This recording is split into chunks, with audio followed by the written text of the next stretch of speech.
Ha sanki böyledir bak.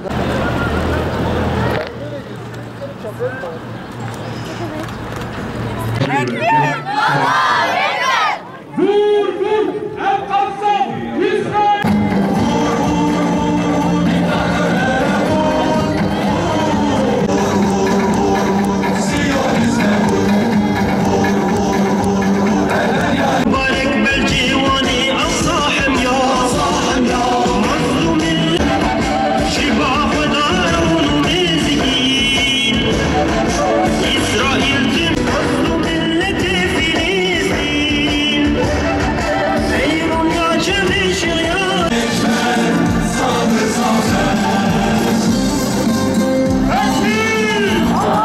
Buradan Türkiye halkına seslenmek istiyorum.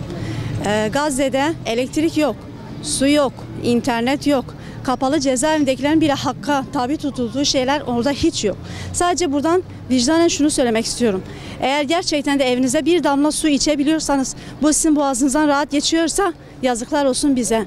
Tepkimizi de veremiyorsak, yani imanın en zayıf noktası insanın sesini çıkarmamasıdır. Bu da bizim iman zayıflığımızı gösterir. Lütfen buradan sesleniyorum.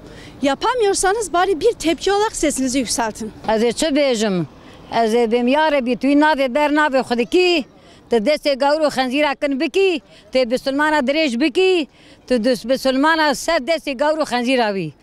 Destê gawr îşallah Xwedê wa Rûsya bike, Xwedê top û tekelîxê xujor da lêxe, Xwedê wa mah bike ji bo xatirê navê Mihemed. Ez ê bêm çi? Ez ê bêm va Qudus ciyê me nê nimêyî pêşa me yê.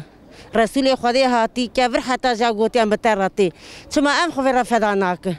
Em jî bi malê xwe, canê xwe, bi zarê xwe em xwe jê re feda dikin. Çi destê ber em teqsîr nakin. Hatta son nefes em verin. Böyle programların, böyle mitinglerin daha fazla yapılmasını istiyoruz. Böyle programların bu zulme ses çıkarılmasını istiyoruz.